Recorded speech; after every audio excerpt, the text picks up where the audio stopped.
Hi అండి, ఈరోజు video వచ్చి ఏంటంటే పైపింగ్ పట్టి ఎలా కటింగ్ చేసుకోవాలంటే క్రాస్ పట్టి అనేది మనకి ఇలాగ క్లాత్ అనేది ఉన్నప్పుడు క్రాస్ పట్టి అనేది ఒకే స్టెప్లో కటింగ్ చేసుకొని మనం స్టిచ్చింగ్ చేసుకోవడం ఎలా అనేది మీకు ఈ వీడియో ద్వారా మీకు చెప్తున్నాను. ఫస్ట్ ఏంటంటే ఎంత లెంత్ ఉన్నా సరే, మీటర్ ఉన్నా, చిన్న ముక్క ఉన్నా, హాఫ్ మీటర్ ఉన్నా, లేదా అలాగున్నా సరే ఇలాగ ఈ రకంగా ఇప్పుడు నేను చూపించిన విధంగా మీరు తీసుకొని స్టిచ్చింగ్ అనేది చేసి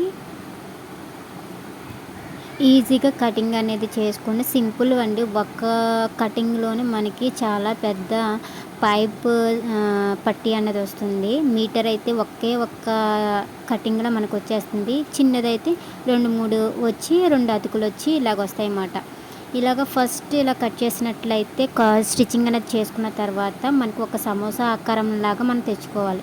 ఇలా సమోసా ఆకారం తెచ్చుకున్న తర్వాత ఈ సమోసా ఆకారాన్ని మనం మళ్ళీ డైమండ్ షేపులో ఫోల్డింగ్ చేయాలి. ఇలా డైమండ్ షేప్లో ఫోల్డింగ్ చేసిన తర్వాత అక్కడ మనకి ఇప్పుడు మీకు చూస్తున్న పై వైపు క్లాత్ ఉంది కదండి, ఆ క్లాత్ యొక్క డైమండ్ షేప్ యొక్క అక్కడ స్టిచ్చింగ్ అనేది ఇంకో స్టిచ్చింగ్ అనేది చేయండి. నేను పై వైపు స్టిచ్చింగ్ చేశాను, సో మీరు పై వైపు కాకుండా లోపల వైపు స్టిచ్చింగ్ చేయండి.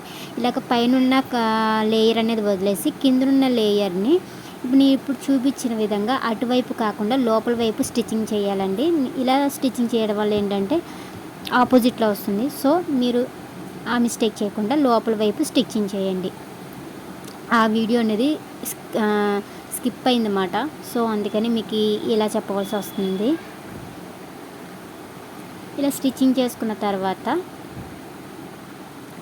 ఇప్పుడు అది డైమండ్ షేప్లో మనకు ఉంటుంది. ఇలా డైమండ్ షేప్లో ఉన్నప్పుడు దీని ఒక బాక్స్ షేప్లో మనకి ఫోల్డింగ్ చేసుకొని మధ్యలో ఒక స్టిచ్చింగ్ అనేది చేసుకోవాలి.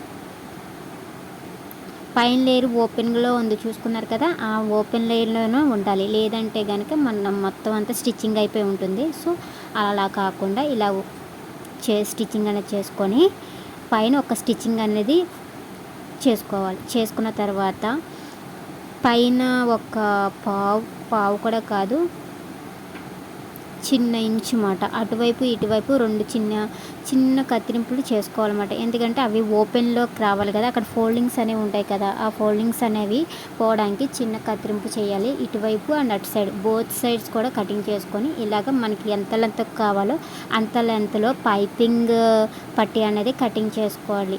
కటింగ్ చేసుకున్న తర్వాత మీరు మధ్యలో మనం స్టిచ్చింగ్ అనేది చేసుకున్నాం కదా, ఆ స్టిచ్చింగ్ అనేది ఓపెన్ చేసుకున్నట్లయితే కనుక మనకి చాలా పెద్ద పట్టి అనేది వస్తుందండి. మీటర్ అయితే ఒకేసారి పెట్టుకున్నట్లయితే మీటర్ అయితే మనకి ఒక్క పట్టి వచ్చి 1 బ్లౌజ్కి సరిపోతుంది.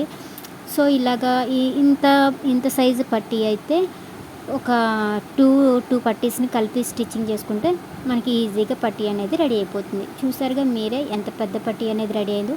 ఈ వీడియో కనుక మీకు నచ్చినట్లయితే లైక్ చేయండి, షేర్ చేయండి, అలాగే నా ఛానల్ని సబ్స్క్రైబ్ చేసుకోండి. Thank you for watching.